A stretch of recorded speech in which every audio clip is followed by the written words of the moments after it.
Welcome back. 4 years after first being mooted, South Africa is still no closer to having a DNA Act. The legislation would make it mandatory for DNA to be taken from all those arrested and criminals already behind bars. So why the delay? I'm now joined by Vanessa Lynch. She's the founding member of the DNA Project. Vanessa, good afternoon to you. Why is this taking so long? There's been a combination of reasons.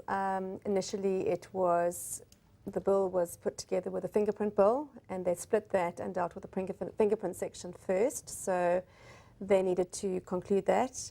They then went on an overseas tour, a study tour. They then came back and had to draft a report, which took another 11 months. We then waited for a policy upon which the report was based.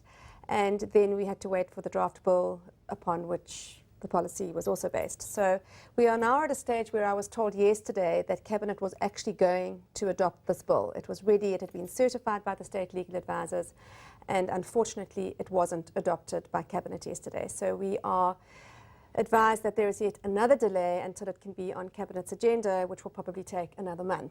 But in the meantime, lives are literally being lost because we don't have a methodology to identify serial offenders at an early stage of their criminal career. You can't help but get the sense that MPs or government officials just don't seem to understand how important this is, how vital it is that we get this enacted as soon as possible. Absolutely. I don't see why it has had to take so long. There are inordinate delays, as you've mentioned, which are not really explained fully.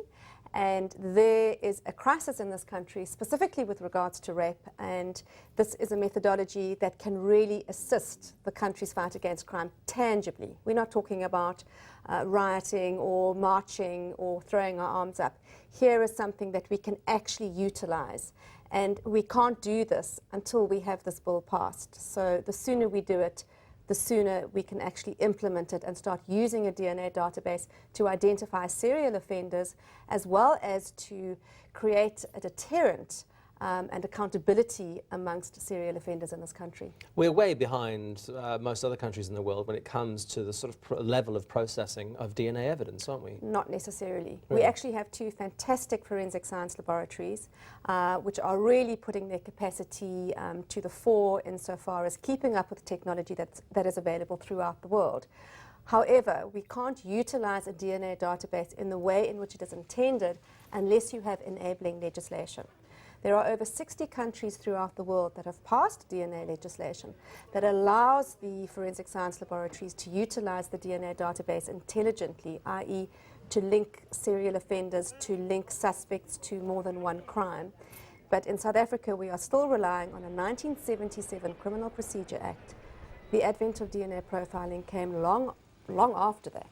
So you need enabling legislation in order to do that. You know all too well about how important this is, don't you? Absolutely, absolutely. Having lost my father, having not been able to collect critical DNA evidence at the crime scene, which is another problem in itself, forensic crime scene awareness and the preservation of evidence on a crime scene.